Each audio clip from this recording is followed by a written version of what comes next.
Okay. All right. So let me look here at my notes from all you guys' questions. So I wanted to first also talk about alignment, because we're going to be doing some alignment stuff today. In my world, the world that I come from, and I don't come from like a personal training gym world. I come from obviously a traditional yoga world. In my world, there are two schools of thought with alignment. One comes from the Iyengar system and one comes from the Ashtanga system. Now, obviously, I follow the Ashtanga system, and frankly, in my opinion, and maybe this is why I opted to stick with the Ashtanga system, frankly makes more sense to me.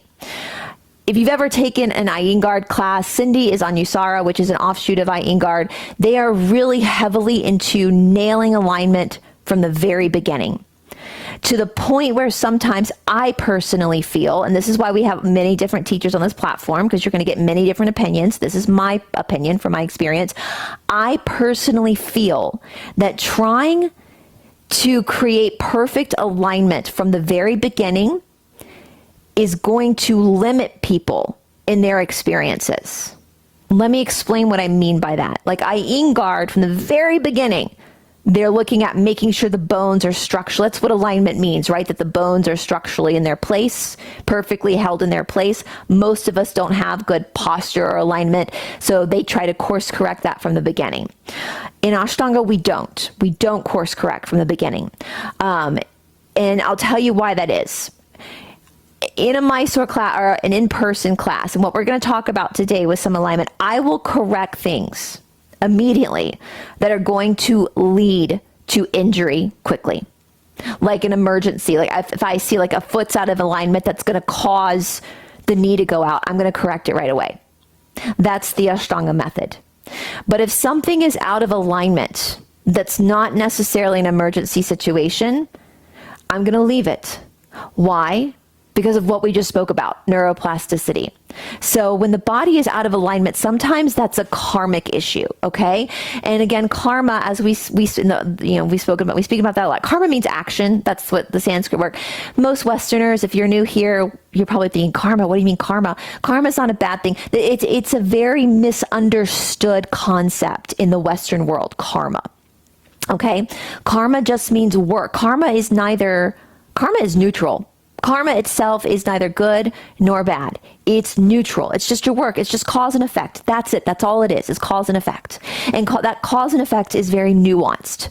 So when we take our human bodies, according to Eastern philosophy, as our soul, the Purusha, the watcher, the seer, the Shiva, as it comes into the Shakti, into the Prakti, the nature, which is created, the nature of the body is created by the soul. The soul is creating a body and a life that's going to give the soul lessons it needs for refinement.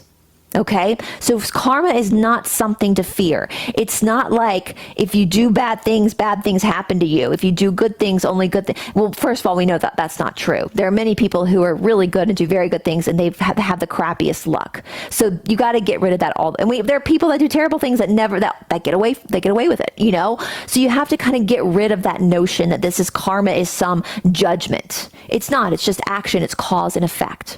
And we have to learn how to be responsible with that karma, okay? So what do I mean by this? And this is getting into alignment. So hopefully this helps you understand why in Ashtanga sometimes we don't correct alignment right away. We let the course of karma correct it in the person themselves.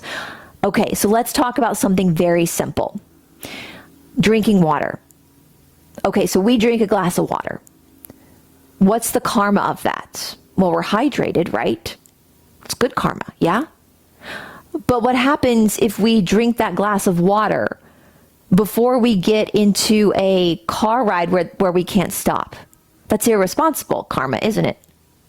We had a glass of water and now an hour, 2 hours later, we really have to pee. We have to go to the bathroom, but we can't go to the bathroom because we're in a situation where there is no bathroom, right? We might be on some freeway in the middle of nowhere where there's no rest signs. So that's irresponsible. The water is still the same. Drinking the water before you get into that car ride and you can't, where you know you're not gonna be able to go to the bathroom versus drinking the water when you're at home and you can go to the bathroom at leisure.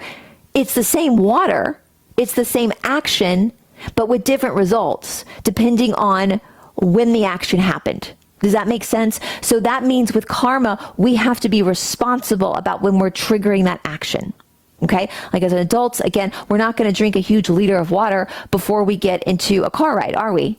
Because we know as adults, we're grown enough to understand the consequences, to critically think about that. But if we're home by ourselves, it's no big deal. Same water, same drinking, different results, depending on the environment. Does that help? I hope that helps people understand karma a little bit more. So your karma is not something for you to be afraid of. It's just lessons for you to learn. The reason why we know as adults not to drink that big old glass of water before we get into a car ride is because we've had situations as adults where we almost wet our pants and how painful that was. So we learn from that, right? We learn from that karma. We learn not to take certain actions at certain times. Okay? Let me know if that doesn't make sense. I can explain it a little bit deeper. So for the new people, if you hear walking around, that's Todd, guys, because we're in my home right now. I wanted this to be a little bit more personal. We're in our home. So for you guys that are new here, again, if that doesn't make sense, I will explain deeper. Just message me. We can have a deeper conversation with this. It's no big deal. So when we look at alignment, Ashtanga kind of takes the perspective that the person coming to the practice has a path of karma that the teacher cannot interrupt, right? Whereas Iyengar tries to, in my opinion, tries to control that person's karma from the very beginning. Now, with that being said, just to reiterate, if there is something massively off, then I'm going to correct it as a teacher, that's going to cause injury. But otherwise, we're going to allow, in the Ashtanga method of alignment, we're going to allow the student to flail.